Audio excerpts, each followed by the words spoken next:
दिल्ली के वसुंधरा एनक्लेव में शिवाजी कॉलेज की प्रोफेसर देवोस्मिता पॉल की हत्या कर दी गई है। फ्लैट में मिला शव। पति से अनबन के बाद काफी समय से अलग रह रही थी महिला प्रोफेसर। दिल्ली के सनलाइट कॉलोनी में नाले के पास खुदाई के दौरान हादसा हो गया। दीवार गिरने से 3 मजदूर दब गए। हादसे में एक की मौत, 2 को गंभीर हालत में अस्पताल में भर्ती कराया गया। जेसीबी की मदद से हटाया गया मलबा। 12वीं के रिजल्ट में फिर सामने आई सीबीएसई की लापरवाही। दोबारा जारी की गई मार्कशीट में शाहदरा के तनिष्क को मिले 81% नंबर। इससे पहले तनिष्क को ब्लैंक मार्कशीट मिली थी। बोर्ड ने आंसर शीट स्कैन न हो पाने से गड़बड़ी की आशंका जताई। मालवीय नगर अग्निकांड को लेकर दिल्ली सरकार सख्त। सीएम रेखा गुप्ता ने बुलाई हाई लेवल मीटिंग। बैठक में पुलिस, राजस्व विभाग, नगर निगम, अग्निशमन सेवा के अधिकारी शामिल होंगे। अवैध निर्माण पर लगाम लगाने के लिए कठोर नियम लागू हो सकते हैं। दिल्ली सरकार पर आम आदमी पार्टी का आरोप। सौरभ भारद्वाज ने कहा, ओ जोन के नाम पर सरकार 3 कॉलोनीज के 10 लाख से ज्यादा लोगों को बेघर करने पर आमादा है। बुराड़ी से लेकर बदरपुर तक लोगों के आशियाने पर खतरा है। और अब यूपी की खबर। नोएडा के सेक्टर 74 की सोसाइटी में भीषण आग लग गई। आईवी काउंटी सोसाइटी के 12वें फ्लोर के 2 फ्लैट्स में आग लगी। आग में किसी के हताहत होने की खबर नहीं है। आग पर काबू पा लिया गया है। भीषण गर्मी के बीच हाथरस के जिला अस्पताल में आग से हड़कंप मच गया। प्रत्यक्षदर्शियों के मुताबिक शॉर्ट सर्किट से स्टोर रूम में आग भड़की। इस हादसे में स्टोर रूम में रखी कीमती दवाएं भी जलकर खाक हो गई। ग्रेटर नोएडा में यमुना एक्सप्रेसवे पर चलती जैगुआर कार में अचानक आग लग गई। गनीमत यह रही कि इस हादसे में कार सवार 4 लोगों की जान बच गई। 0 पॉइंट से 5 किलोमीटर दूरी पर यह हादसा हुआ। गाजीपुर में पुलिस एनकाउंटर में मारे गए कमलेश को लेकर बवाल। लोगों ने शव को सड़क पर रखकर हंगामा और पथराव किया। इस दौरान सीओ शेखर सेंगर समेत कई पुलिसकर्मी घायल हुए। लखनऊ में युवती से रेप के अभियुक्त को पुलिस ने एनकाउंटर के बाद गिरफ्तार किया। 1 जून को ऑफिस से घर जा रही युवती से उपदेश लोधी और उसके साथियों ने किया था दुष्कर्म। अभियुक्त के पास से तमंचा और कारतूस बरामद। और अब मध्य प्रदेश की खबरें। भोपाल में छात्रा ख्याति जैन की संदिग्ध परिस्थितियों में मौत के मामले में तूल पकड़ लिया है। परिजनों ने जताई हत्या की आशंका। वारदात के 24 दिन बाद भी एफआईआर दर्ज नहीं होने से परिजन नाराज। छतरपुर में एक्सीडेंट के बाद गुस्साए लोगों ने पुलिस पर जमकर पथराव किया। हंगामे के दौरान पुलिस से लोगों की झड़प भी हुई। 2 पक्षों के बीच विवाद के बाद हिंसक घटना से इलाके में तनाव की स्थिति। एमपी के शिवपुरी में मगरमच्छ के साथ रील बनाने और उसे प्रताड़ित करने के आरोप में कार्रवाई की गई। सोशल मीडिया पर वीडियो वायरल होने के बाद पुलिस ने रीलबाज युवकों को पकड़ा। लाइक्स और फॉलोअर्स के चक्कर में मगरमच्छ को करंट लगाया गया था। बीजेपी महासचिव तरुण चुग को बीजेपी ने मध्य प्रदेश से राज्यसभा का उम्मीदवार बनाया है। केंद्रीय चुनाव समिति की ओर से जारी सूची में कई राज्यों के बड़े चेहरों और जमीनी स्तर के नेताओं को तरजीह दी गई। उज्जैन के श्री महाकालेश्वर मंदिर में सिंगर कैलाश खेर ने पूजा अर्चना की। भस्म आरती में शामिल हुए। बोले, महाकाल की कृपा से जन्मों जन्म के पाप धुल जाते हैं। और अब महाराष्ट्र की खबर। महाराष्ट्र के पिंपरी चिंचवड़ जहरीली शराब कांड में एक्शन तेज हो गया। फुगेवाड़ी इलाके में आज भी अवैध शराब के अड्डे पर प्रशासन ने कार्रवाई की।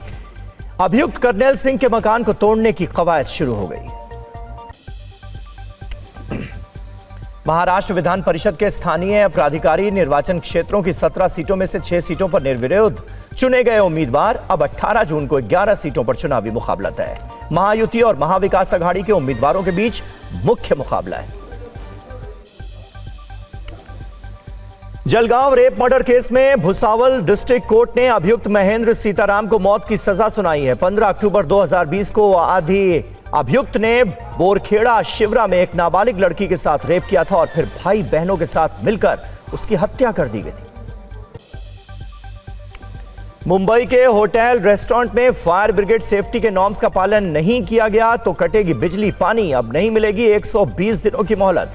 दिल्ली के मालवीय नगर स्थित एक होटल में लगी भीषण आग के बाद सुरक्षा व्यवस्था पर दिया जा रहा है ध्यान।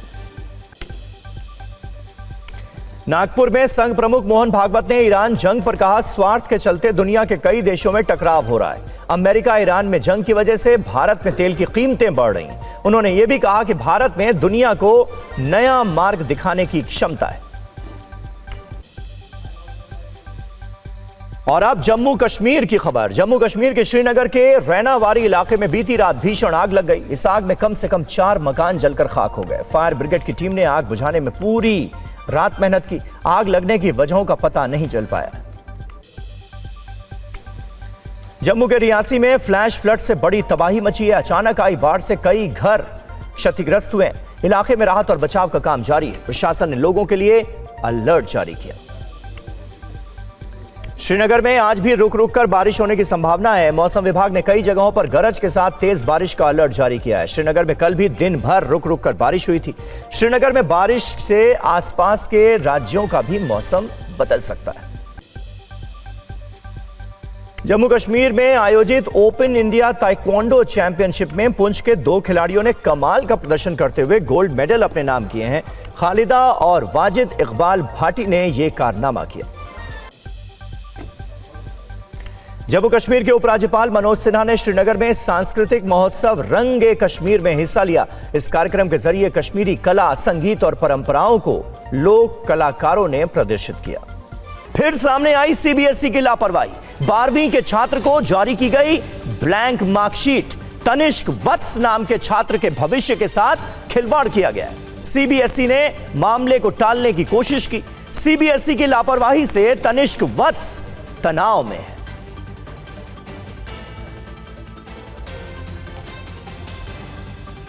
जब हम सीबीएसई गए तो जो उनके स्टाफ का बिहेवियर था ना, मतलब नेचर वाइज, वो बिल्कुल ही बेकार था कि भाई आप उसके साथ एक तो मतलब कि बच्चे का रिजल्ट नहीं आया, बच्चा दुखी, पेरेंट्स दुखी, और आप उसके बावजूद ऐसा बिहेव करें कि भाई हमें नहीं पता कब आएगा रिजल्ट। ये कोई आंसर थोड़ी हुआ 1 महीने में आएगा, 2 महीने। कम से कम आप उनकी बात तो सुनो या उनसे बात तो करो कुछ चीज, लेकिन उन्हें कुछ पता ही नहीं था खुद। ये कहानी सारी रही। फिर अब ये जो रीचेकिंग का फॉर्म है, अब ये फिर पैनिक हो रहा है कि मेरे साथ ही ऐसा क्यों हो रहा है कि अब बायो की कॉपी नहीं दी उन्होंने इसकी। और अब आपको तनिष्क वत्स की पूरी दिक्कत, पूरी परेशानी समझाते हैं। सीबीएसई की लापरवाही कैसे छात्रों पर भारी पड़ रही है, जरा समझिए। 12वीं के छात्र तनिष्क वत्स को ब्लैंक मार्कशीट जारी कर दी जाती है। तनिष्क वत्स ने 12वीं के सभी विषयों की परीक्षाएं दी थी। स्कूल की तरफ से सीबीएसई को मेल किए गए, लेकिन कोई जवाब नहीं आया। एक तो छात्रों की मेल का कोई जवाब नहीं आ रहा है। इतने दिनों से यह दिक्कत लगातार चल रही है। स्कूल मेल कर रहा है तो भी जवाब नहीं आ रहा। तनिष्क के माता पिता सीबीएसई के दफ्तर गए, सफाई पेश की। सीबीएसई की तरफ से कहा गया कि गलत इंक का इस्तेमाल संभव है। वो भी श्योर नहीं थे, क्लियर नहीं थे, कह रहे थे संभव है। सीबीएसई ने राइटिंग में गड़बड़ी होने का भी अंदेशा जता दिया। दबाव बनाने के बाद सीबीएसई ने तनिष्क की मार्कशीट जारी की। दोबारा जारी मार्कशीट में तनिष्क को 81% नंबर मिले, 81%। री एवेल्युएशन के लिए 6 सब्जेक्ट्स की आंसर शीट की फोटोकॉपी इसके बाद तनिष्क ने मंगाई। बोर्ड की तरफ से सिर्फ 5 विषयों की आंसर शीट ही भेजी गई। एग्जाम दिए 6 सब्जेक्ट्स के, आंसर शीट जो भेजी गई वो 5 विषयों की। यहां पर भी जबरदस्त लापरवाही। अब तनिष्क री इवैल्यूएशन के लिए अप्लाई नहीं कर पा रहे हैं, यह उनकी सबसे बड़ी दिक्कत है। री इवैल्यूएशन के लिए सिर्फ 6 जून तक का ही समय रखा गया है। बोर्ड की गलतियों की वजह से तनिष्क वत्स डिप्रेशन में। और तनिष्क ने इन परेशानियों को, इन दिक्कतों को लेकर क्या कहा है, जरा सुन लेते हैं। ये सीबीएसई का रिजल्ट 13 मई को आया था दिल्ली के अंदर, तो नून में 1 PM के आसपास आया था। तो फिर जैसे में पता चला, हमने रिजल्ट चेक करा, तो उसके बाद चेक करने के बाद ये ब्लैंक मार्कशीट शो हो रही थी। फिर आप दिखाते भी रहिए साथ ही साथ। हाँ। फिर ये ब्लैंक मार्कशीट के बाद हमें थोड़ा डाउट हुआ, हमें लगा कि कोई साइट का बिजी हो गया, ट्रैफिक होगा। फिर मैंने अपने बहुत सारे फ्रेंड्स से कांटेक्ट करा और टीचर से भी कांटेक्ट करा, तो वो भी शौक थे और हम भी शौक थे कि ये मार्कशीट आई क्यों नहीं हमारी, क्योंकि मेरे जितने भी फ्रेंड्स थे और जितने भी स्कूल के दोस्त थे मेरे, सबकी आ गई थी मार्कशीट और मेरी नहीं आई थी। फिर हम स्कूल भी गए, तो जब तक स्कूल की वहाँ पे सारे टीचर्स का ऑफ हो चुका था वहाँ पे। फिर उसके बाद हमने बात करी मोबाइल पे, टीचर्स थे तो उन्होंने कहा थोड़ा सा वेट कर लो, शाम तक आ सकती है। शाम तक भी नहीं आई। फिर अगले दिन हम स्कूल में गए तो जो वाइस प्रिंसिपल सर है मेरे, उन्होंने बहुत कोऑपरेट करा। फिर उन्होंने बताया कि आप वेट कर लो थोड़ा। हमने सीबीएसई को एक मेल करा है, उसके अंदर लिखा है, उन्होंने रिस्पॉन्स दिया था सीबीएसई वालों ने, रिजल्ट डिलेड। फिर उसके बाद उन्होंने बहुत कोऑपरेट करा और अच्छे से समझाया कि आप वेट करो, इतना पैनिक मत हो, इतना स्ट्रेस मत लो, हेल्थ के लिए अच्छा नहीं है। फिर उसके बाद हमने और वेट करा। फिर उसके बाद जब रिजल्ट नहीं आया तो हम सीबीएसई भी गए, वहाँ पे भी कोई आंसर नहीं मिला। तो सुना आपने, इतनी बड़ी लापरवाही और उसके बारे में भी जब बताया जाता है कि हमारे साथ ये हुआ है, तो उसके बावजूद टोल मटोल का रवैया सामने आता है। हमारी संवाददाता शालिनी वाजपेयी इस वक्त तनिष्क वत्स के घर पर ही मौजूद हैं। शालिनी, तनिष्क अगर आपके साथ हैं तो जरा उनसे बात कीजिए, उनकी दिक्कतें, उनकी परेशानी हम समझने की कोशिश करेंगे। और ऐसा लग रहा है कि सीबीएसई की पूरी व्यवस्था, पूरा सिस्टम ही धराशायी हो गया है। मतलब स्कूल कोऑपरेट कर रहा है, बच्चा खुद बता रहा है कि उसके साथ क्या हुआ है, उसके बावजूद भी ये रवैया। बिल्कुल समीर, इस बार सीबीएसई की लापरवाहियों की अंतहीन कथाएं हैं। छात्र परेशान हो रहे हैं और जवाबदेही किसी की नहीं है। हमारे साथ तनिष्क वत्स हैं। तनिष्क, अपनी दिखाइएगा मार्कशीट भी, जो ब्लैंक मार्कशीट जारी की गई, और किस, जब रिजल्ट आपने देखा तो किस तरह का, मतलब एक शॉक्ड हो गए देखकर तुरंत? हाँ जी, 13 मई को हमारा रिजल्ट आया तो उस 1 PM के अराउंड आया था, नून में। फिर जब हमें पता चला, हमने रिज़ल्ट ओपन करा तो लॉगिन करने के बाद एडमिट कार्ड आईडी से सिर्फ ये ब्लैंक रिज़ल्ट दिखा रहा था। उसके बाद फिर हमने कॉन्टैक्ट करा, मैंने अपने फ्रेंड्स एंड टीचर्स से, वो भी शौक थे एंड हम भी शौक थे कि ऐसा क्यों नहीं हुआ। फिर हमने सोचा कि थोड़ा साइट क्रैश हो रही होंगे एंड वो भी समझा रहे थे कि थोड़ा वेट कर लो। फिर थोड़ा वेट करने के बाद भी हमने वेट करा, कोई मतलब वो नहीं आया रिजल्ट, सिर्फ ब्लैंक मार्कशीट दिखाई दे रही थी। उस वक्त कितना तनाव हो रहा था ये सब कुछ देखकर? बहुत ज़्यादा स्ट्रेस हो रहा था, सब फैमिली मेम्बर्स को और टीचर्स को भी, क्योंकि पूरे स्कूल में एवरेज 400 स्टूडेंट्स हैं एंड सिर्फ मेरा ही रिज़ल्ट वहाँ पे रुक गया था। फिर हमने स्कूल में भी पता करा तो वहाँ पे सब स्कूल टीचर्स की और जो भी वहाँ के हेड्स हैं उनकी सबकी ऑफ हो गया था उस समय तक। फिर हमने नेक्स्ट डे स्कूल में जाके पता करा, उन्होंने यही समझाया कि उन्होंने मेल करा था, उनका भी बस सीबीएसई को उनका सिर्फ ये रिप्लाई है कि रिज़ल्ट डिलेड है। तो उनके बाद उन्होंने समझाया कि आप थोड़ा वेट करो, थोड़ा मतलब स्ट्रेस मत लो इतना एंड पैनिक मत हो सकता है रिज़ल्ट आज आ जाए। फिर उसके बाद भी रिज़ल्ट नहीं आया। फिर हमने सीबीएसई जाकर पता करा और वहाँ पे जब हम गए तो उन्होंने कोई सेटिस्फेक्शन आंसर नहीं दिया, सिर्फ ये कहा कि हमें नहीं पता कब तक आएगा रिज़ल्ट। फिर उसके बाद हमने बहुत कॉन्टैक्ट्स करे, ईमेल करी, पर वो किसी भी ईमेल का ना कोई रिप्लाई आया और ना कोई उनके कस्टमर केयर नंबर पे किसी ने कॉल उठाई। फिर उसके बाद अराउंड 1 वीक के बाद हमारा रिज़ल्ट आया, वो भी साइट पे नहीं आया, डिगी लॉकर पे आया। साइट पे अभी भी हम खोलेंगे तो सिर्फ ब्लैंक मार्कशीट दिखाई दे रही है। देखिए, यहाँ पर ये बहुत महत्वपूर्ण बात है शालिनी, तनिष्क हमारे साथ मौजूद हैं और तनिष्क जिस बात का जिक्र कर रहे हैं, सीबीएसई की पूरी व्यवस्था की पोल खुलती हुई नजर आ रही, क्योंकि सीबीएसई की तरफ से ये बड़े बड़े दावे किए गए कि देखिए हमने एक हेल्पलाइन नंबर जारी कर दिया, अगर किसी छात्र को दिक्कत है तो वो इस हेल्पलाइन नंबर पर फोन कर ले। हमने ईमेल जारी कर दिया है, पूरी दिक्कत आप ईमेल के जरिए बता सकते हैं। जितने भी छात्र इस अव्यवस्था का शिकार हुए हैं शालिनी, वो ये बात कह रहे हैं कि अगर फोन किया जा रहा है हेल्पलाइन नंबर पर, कोई फोन नहीं उठाता, लगातार बिजी जाता रहता है।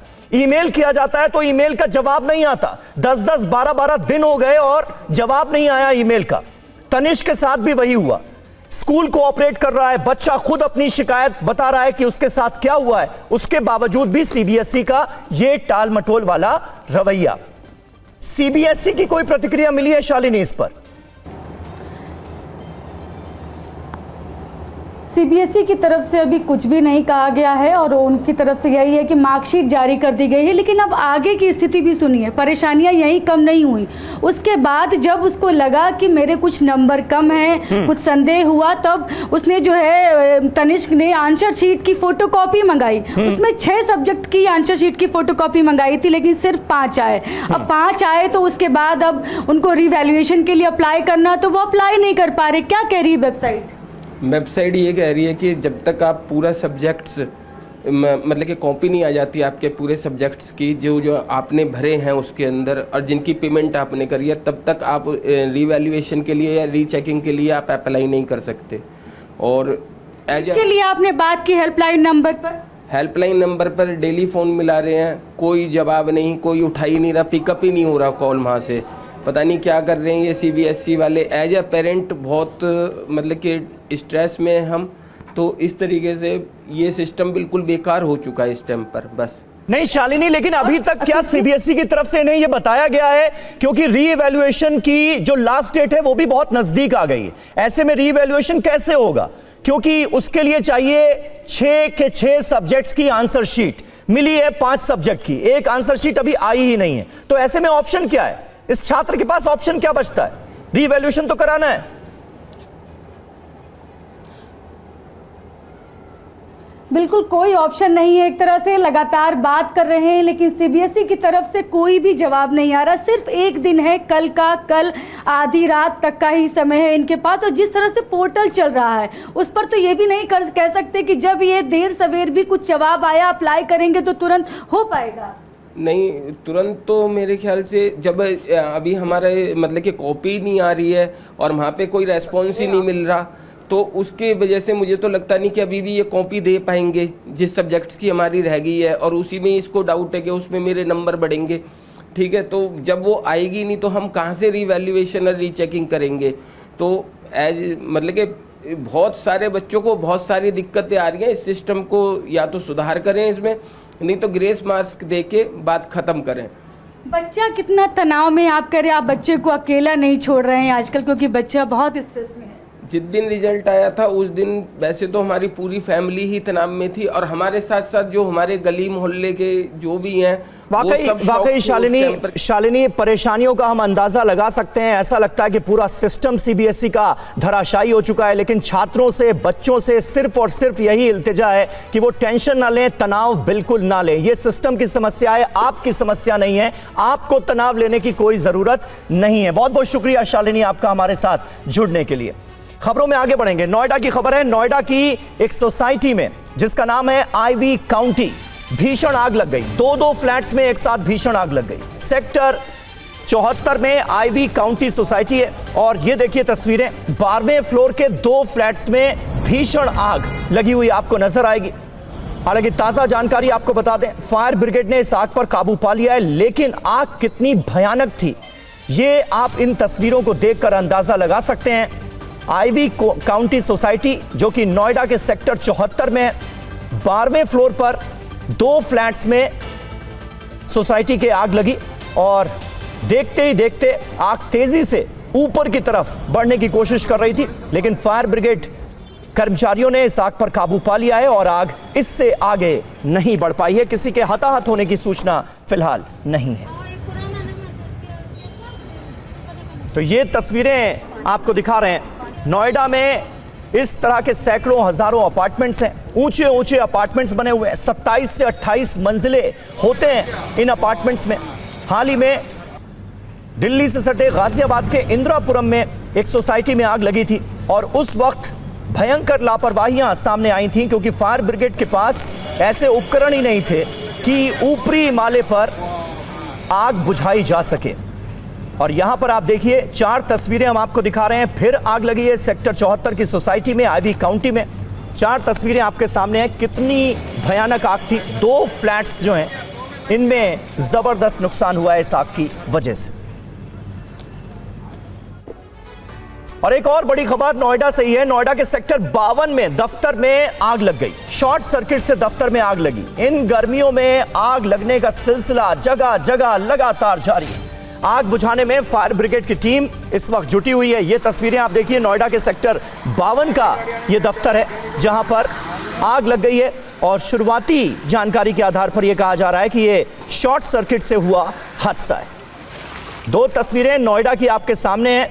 आग लगने की 2 घटनाएं आज सामने आई हैं। एक तो सेक्टर 74 की आईवी काउंटी सोसाइटी में आग लगी है, 12वें फ्लोर पर 2 फ्लैट्स जलकर खाक हुए हैं, और दूसरी तरफ आप देखिए नोएडा के सेक्टर 52 में एक दफ्तर में आग लगी है, और यहां पर आग पर काबू पाने की कोशिश फिलहाल की जा रही है।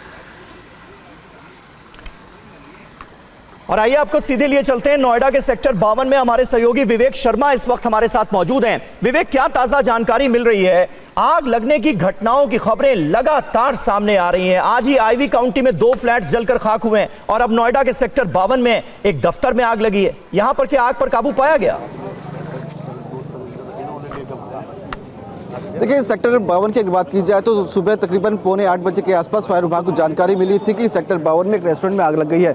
मामले की जानकारी मिलने के बाद फायर विभाग की 4 से 5 गाड़ियां मौके पहुंची और आग पर काबू पाने की मशक्कत में जुट गई। आप देख सकते हैं कि रेस्टोरेंट में जो है आग पर काबू पा लिया गया है। बताया जा रहा है रेस्टोरेंट के ठीक ऊपर पीजी बना हुआ था, वहाँ से जो लोग फंसे हुए थे उन्हें बाहर निकाला गया और अभी आप देख सकते हैं कि सर्च अभियान जो है लगातार चल रहा है। इस वक्त हमारे साथ CFO मौजूद है, सीधे बातचीत करते हैं। प्रदीप कुमार जी, सर कितने बजे के आसपास आपको यहाँ की आग लगने की सूचना मिली थी? देखिए, यहाँ पे हमें 7:45 बजे की आग की सूचना प्राप्त हुई थी। ऑलरेडी हम जो है 75 में आग बुझा रहे थे और वहाँ से हमारे कर्मचारी जो है वहाँ के हम सिस्टम से आग बुझा रहे थे, इसलिए हमारी वहाँ गाड़ियाँ बहुत ज़्यादा इंगेज नहीं थी। वहाँ से अन्य फायर स्टेशनों से हमने यहाँ गाड़ियाँ भेजी है। रिस्पांस टाइम इतना अच्छा था कि यहाँ के लोग और पुलिस ने हमें ट्रैफिक का भाई वो करके दिया कि ट्रैफिक हमारा लाइन क्लियर हो। एम्बुलेंस भी यहाँ पे पहुँची है, पूरी टीम एक रुकता से हम यहाँ पे पहुँचे हैं और यहाँ आके हमने 3 टीमें बनाई हैं, फायर के लिए अलग, रेस्क्यू के लिए अलग, सर्च के लिए अलग, और तीनों टीमें अंदर घुसी हैं।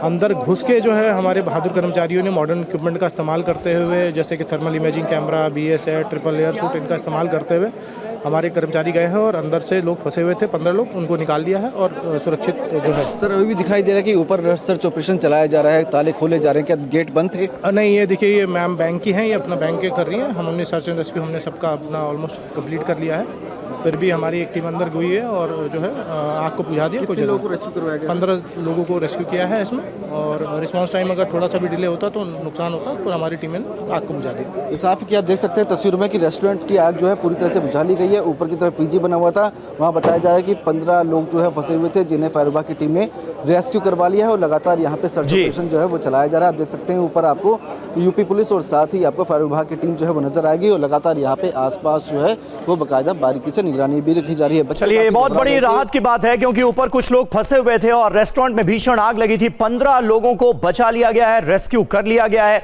और मौके पर जो फायर ब्रिगेड की टीम पहुंची, पुलिस के कर्मचारी पहुंचे, उन्होंने इस आग पर काबू पाने में अहम योगदान दिया है। बहुत बहुत शुक्रिया आपका विवेक, हमारे साथ जुड़ने के लिए।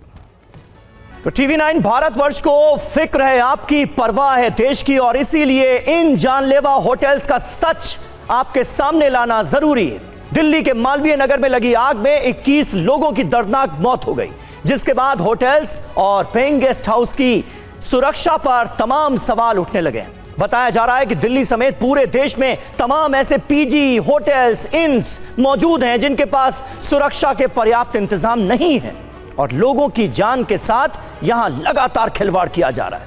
हर बार की तरह इस बार भी हादसे के बाद तमाम कार्रवाइयां हो रही हैं जिसमें कई खामियां देखने को मिल रही हैं। TV9 भारतवर्ष ने कुछ ऐसे ही होटल्स और पीजी का रियलिटी टेस्ट किया है जिसमें सुरक्षा के इंतजामों की पोल खुलती नजर आ रही है। और देखिए, देश के सबसे बड़े अस्पताल एम्स के पास पीजी में लापरवाही की पोल खुली है। TV9 के कैमरे पर लापरवाही का पर्दाफाश हुआ है। पेइंग गेस्ट हाउस में सुरक्षा के इंतजाम नहीं थे। बिना फायर NOC और परमिशन के पीजी चल रहे हैं। 5-5 फ्लोर की बिल्डिंग में बच्चों की जान के साथ खिलवाड़ किया जा रहा है। मतलब लापरवाहियों का अंबार नजर आ रहा है TV9 भारतवर्ष के कैमरे पर।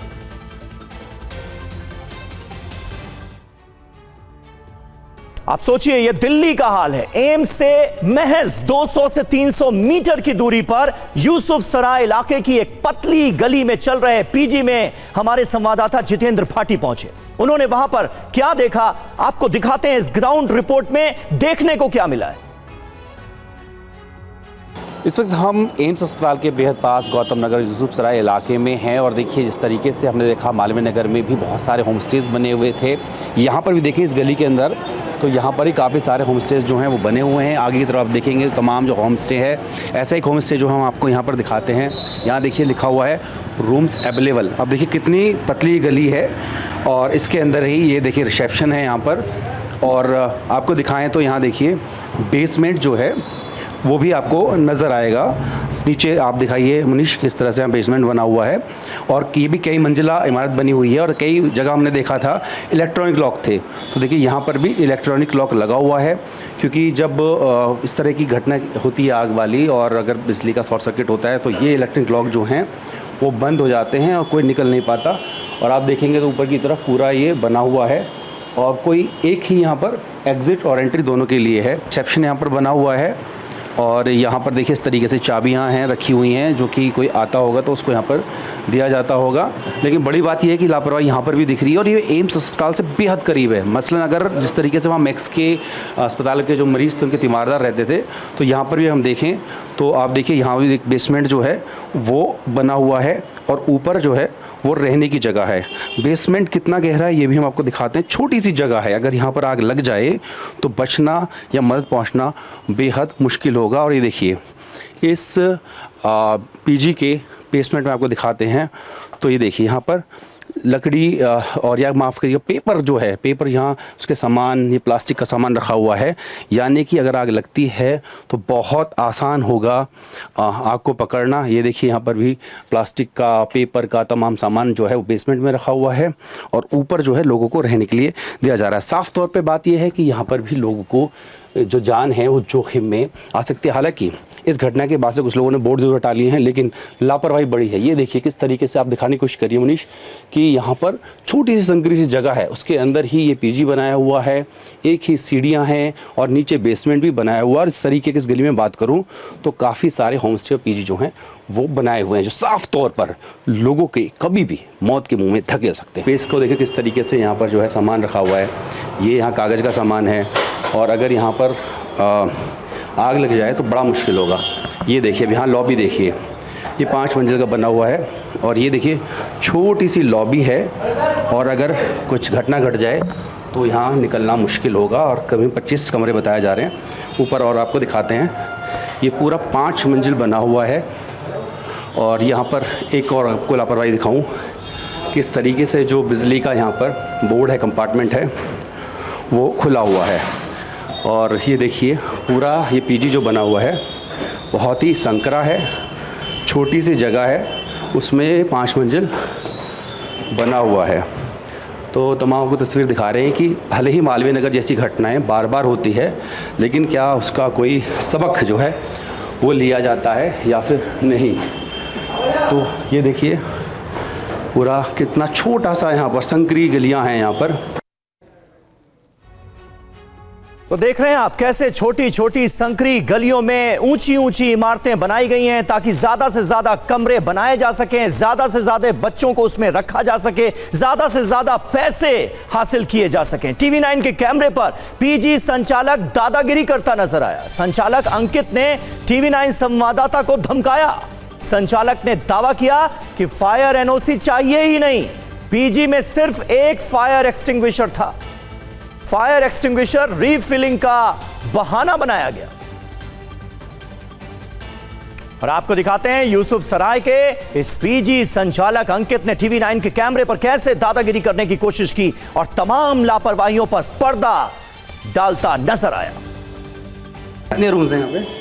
ये कमर्शियल ड्वेलिंग नहीं है, ये रेजिडेंशियल ड्वेलिंग है। बिल्कुल जी, इसमें 18 कमरे हैं। अच्छा, यहाँ पे बच्चे रहते हैं। कितने फ्लोर का? आप नहीं दिखाया? दिखाओ एक बार आप प्लीज दिखाइए। तो बिल्कुल आप जो कहोगे दिखा देंगे, कोई दिक्कत नहीं। हाँ, ये ओपन एरिया दिखाइए आप। ये ओपन एरिया है। हाँ, वेंटिलेशन दिखाइए। अच्छा, हाँ, ये यहाँ पर क्योंकि अभी हाँ हाँ हाँ अभी यहाँ पे नीट पीजी के बच्चे रहते हैं, नीट वाले रहते हैं। एग्जिट एंट्री कितनी है इसमें जरा बता देना मुझे। एग्जिट एंट्री कितनी है? एक है।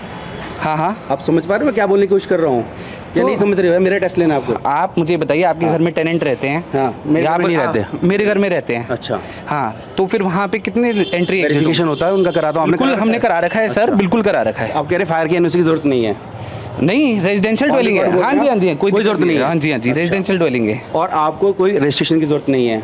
हाँ जी, है ना। हमें अपनी जो पूरी करनी होती है, हम पुलिस में अपनी वेरिफिकेशन कराते हैं। कोई रजिस्ट्रेशन की जरूरत नहीं है। जी जी जी, ये एक ना गर्ल्स एंट्री गर्ल्स एग्जिट रहते हैं यहाँ पे। हाँ, लड़कियाँ रहती हैं। एंट्री एग्जिट एक ही होना चाहिए, ये बोल रहे हो ना आप? रेजिडेंशियल ड्वेलिंग में आपका 2 की मैंडेटरी नहीं है। आ रहा हूँ उस पे। एक ही चाहिए ना? जी जी जी, बेसमेंट की परमिशन है नीचे वाली? बिल्कुल है। बेसमेंट की? हाँ जी। क्या है उसमें गोडाउन बना हुआ है। किस चीज़ का है? किस चीज़ का है, हमारा सामान रखा रहता है शॉप का। पेपर प्लास्टिक ये सब कुछ है। हाँ जी, हाँ जी। वो भी सही है आप ये कह रहे हैं? हाँ जी, सही है सब कुछ। हाँ। तो उसमें आप मतलब आप मुझे बताइए प्रॉब्लम कहाँ से आती है? प्रॉब्लम ये हो जाती है हाँ। अगर मालवीय नगर जैसी घटना घट जाए, उसके लिए हमने तैयारी करी है। आप उसके बाद सवाल नहीं पूछ रहे। दिखाइए, तैयारी दिखाइए। हमारी हर फ्लोर पे ACCB लगा हुआ है। ACCB जानते हैं आप? बता दीजिए आप, यानी जी, आप- MCB जो होती है अच्छा। उसके ऊपर एक ACCB लगती है। मान के चल लीजिए कल को कोई सर्किट हो जाता है हाँ। तो यहाँ पे पूरी बिल्डिंग में प्रॉब्लम नहीं आएगा। जिस पर्टिकुलर फ्लोर पे जिस पर्टिकुलर रूम में है वहाँ का सबसे पहले ACCB गिर जाएगा, अच्छा। जिससे शॉर्ट सर्किट हो तो आगे स्प्रेड ना हो। जितनी जगह घटना घटती है वहाँ नहीं लगा होता। दूसरी हाँ जी हाँ। तो आप आपकी जानकारी के लिए आपको करना पड़ेगा। दूसरी बात क्या है कि यहाँ पे हम लोग कुछ भी फ्लेमलेस, सारा जो भी रहेगा फ्लेमलेस रहता है। कोई भी चीज़ यहाँ पे गैस का अलाउड नहीं है। आपने कैमरा बंद कर दिया? नहीं, वो लाइट की जरूरत नहीं है। हाँ, हाँ कैमरा जी। बंद नहीं है, सुधारिए। हाँ। तो हम लोग यहाँ पे कोई भी फ्लेमेबल चीज़ अलाउ नहीं करते। अलाउ नहीं होता। बिल्कुल। बेसमेंट में पेपर प्लास्टिक वो फ्लेमेबल नहीं है। पेपर प्लास्टिक नहीं है ना, उसमें आग नहीं लगेगी। आग कैसे लगती है सर? कैसे लगती है? आग पकड़ने के लिए क्या चाहिए सर? वो अगर उसमें चिंगारी जाए जलेगा नहीं जलेगा? सर चिंगारी कैसे जाएगी? मैं वही तो कह सुनिए ना, रहा हूँ, आपको बता जिसकी के हम जाएगी। तैयारी कर रहे हैं सर। आपको उसी की तो बता हमने के तैयारी जाएगी। रखी है हाँ। सर, उसी की हमने तैयारी रखी हुई है। फायर एक्सटिंग्विशर है हमारे कहाँ पास। है? दिखाइए। आपने देखा नहीं ना? आइए नीचे पे दिखाइए, यहीं से बात करते हैं। सर नीचे आइए ना, मैं आपको मैं दिखा मैं नीचे आऊंगा। अगर यहाँ आग लगेगी तो वो बंदा नीचे आएगा भाग के। सर हमने यहाँ पे फायर एक्सटिंग्विशर नीचे भी रखे हुए हैं। किस और फ्लोर पे दिखा दीजिए? हमारी हर फ्लोर पे रखे रहते दिखाइए मुझे। हैं। नहीं अभी नहीं है, क्योंकि कल वाला इंसिडेंट के बाद हमने उसको रिफिलिंग के लिए भेजा हुआ है सर। हर रिफिलिंग के लिए भेजा हुआ है सर। हर चीज़ का जवाब हर चीज़ का सर। अब आप अपनी बात पूछ रहे तो मैं उसका जवाब दे रहा हूँ ना सर। तो अब क्या कर सकते हैं? तो अगर आज आग लगे तो आप आग को ये बोल देना कि हमने रिफिलिंग के लिए भेजा हो, कल लगना।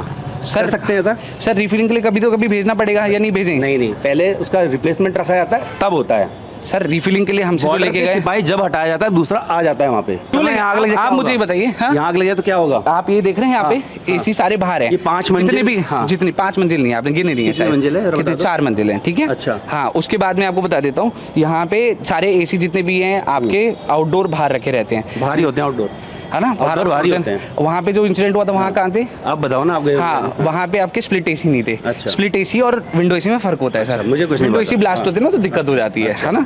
हाँ जी। तो ये आपको प्रॉब्लम्स को समझना पड़ेगा। हर चीज़ को आप जनरलाइज मत कीजिए कि ये प्रॉब्लम है वो है। तो अगर आप यहाँ खड़े हैं, नीचे पेपर प्लेट पेपर है, कुछ भी है, वो फ्लेमेबल नहीं है, उसमें आपको दिक्कत नहीं है। एक एंट्री एग्जिट है, एक मिनट, अब ये एक एंट्री एग्जिट है, कोई दिक्कत नहीं है। आपने पकड़ा हुआ है आग बुझाने के लिए कुछ आपने नहीं तो है, पहना वो भी कपड़ा है। वो भी दिक्कत नहीं है। सर आग बुझाने के लिए आपने दिखाया नहीं, क्योंकि आप चूजी एरियाज दिखा रहे हैं सर। दिखाओ, ये दिखा हाँ रहा हूं। चलिए ना सर, नीचे दिखाता ना मैं इस फ्लोर आपको। पे बात करूंगा ना मैं सर तो। अब आप तो यहाँ नहीं रहते लोग?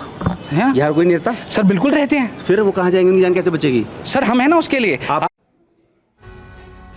तो कदम कदम पर लापरवाहियां देखने को मिल रही हैं और ये काम हमारा नहीं है, ये काम प्रशासन का है। चेक करना हर इमारत को कि फायर सेफ्टी के कितने इंतजाम किए गए हैं, लेकिन सब कुछ भगवान भरोसे छोड़ दिया गया है। सच सामने आने के बाद अंकित की अकड़ ढीली पड़ी। TV9 के कैमरे पर अंकित ने अपनी गलती मानी, संचालक ने तमाम कमियां दूर करने का भरोसा दिलाया है। लैप्सेस है हमारी तरफ से। तो आप क्या कह रहे हैं, उनको दुरुस्त करेंगे या क्या करेंगे? उस पर ऑलरेडी काम चालू कर दिया है और कल तक हमारे पास मैक्सिमम मेजर्स होंगे, इंक्लूडिंग जो बचे हुए एक्सटिंग्विशर्स हैं और भी जो हमें प्रबंध करने हैं वो सारी चीज़ें होंगी। जैसे सर ने बताया, हम वो सारी चीज़ों का इंतजाम करेंगे। बेसमेंट में जो चीज़ें फ्लेमेबल है वो क्या? इसमें से जितना भी कागज़ और पॉलीथीन वाला सामान है इसको हम क्लियर कराएंगे एट द फर्स्ट। मतलब ये आज ही रात को कोशिश करेंगे कि आज ही आज क्लियर हो जाए। एक एग्जिट है, इसके लिए क्या लिफ्ट का फेस चेंज करेंगे, क्या करेंगे? लिफ्ट का फेस तो चेंज नहीं हो सकता, बट हम ये कर देंगे कि हम गेट फ्री कर देंगे और यहाँ पे सिर्फ 24/7 जो लड़का रहता है उसको सिर्फ डोर पे बिठा देंगे, जिससे कि डोर लॉक ना हो और वो मैनुअली ऑपरेट हो। TV9 भारतवर्ष ने आपको अमृत खेमे का एहसास दिलाया, क्या कहना चाहेंगे नाम के साथ? नहीं, थैंक यू सो मच जीत भाटी जी, आपका और आपके चैनल का। आपने यहाँ पे हमें जो कमियों का आह्वान कराया, हालांकि हमें भी शायद थोड़ा और जल्दी समझना चाहिए था इस चीज़ को, और हम इसको और दुरुस्त करेंगे सारी कमियों पेशियों को। तो इसीलिए तो कुछ लोगों को लगने लगा है कि दिल्ली में सब कुछ चलता है। दिल्ली के एस्कॉट अस्पताल के पास हमारे संवाददाता पुनीत शर्मा ने जो रियलिटी टेस्ट किया है, अब वो आपको दिखाने जा रहे हैं। संकरी गली के बेसमेंट में यहां पर गेस्ट हाउस चलाया जा रहा था। गली की चौड़ाई जानकर आप चौंक जाएंगे, सिर्फ 4 फीट। संकरी गली में बेसमेंट में गेस्ट हाउस चलाया जा रहा है। सिर्फ एक कमरे में 14-15 बेड्स लगाए गए थे।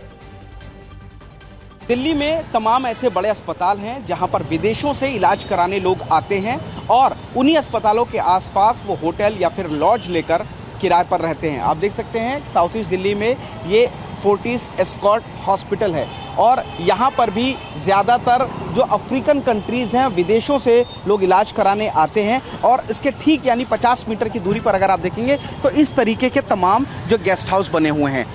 आप देख सकते हैं यहाँ पर भी लिखा हुआ है ये गेस्ट हाउस। बाहर निकलकर कोई भी जब घर ढूंढता है या तमाम जो ब्रोकर होते हैं वो लोग इसी तरीके के गेस्ट हाउस प्रोवाइड कराते हैं जिसमें लिखा होता है पर बेड 250 रुपये, यानी कि अगर जो लोग गरीब हैं जिनके पास पैसे कम हैं वो लोग इस तरीके के गेस्ट हाउस लेते हैं। आप देख सकते हैं लगभग 4 फीट चौड़ी ये गली है, इसमें ये यहाँ पर जो गेस्ट हाउस है वो अंदर बना हुआ है। आपको दिखा रहे हैं, ये देख सकते हैं कि 4 फीट चौड़ी गली है और जो गेस्ट हाउस हैं वो इन्हीं में बने हुए हैं। इस तरीके से आप देखेंगे कि छोटी छोटी सकरी गलियों में ये जो सर्विसेज हैं गेस्ट हाउसेस की वो इस वक्त बनी हुई है। ये गेस्ट हाउस है जो कि बाकायदा जो बेसमेंट है उसमें बना हुआ है गेस्ट हाउस। बातचीत करते अंदर आप देखेंगे एक सीढ़ी है जो बेसमेंट में जा रही है। भैया ये आप लोग का गेस्ट हाउस है? ऑनर कौन है इसका? है तो ये बेसमेंट में गेस्ट हाउस बना रखा है? गेस्ट हाउस ही है साहब। अच्छा, हाँ जी।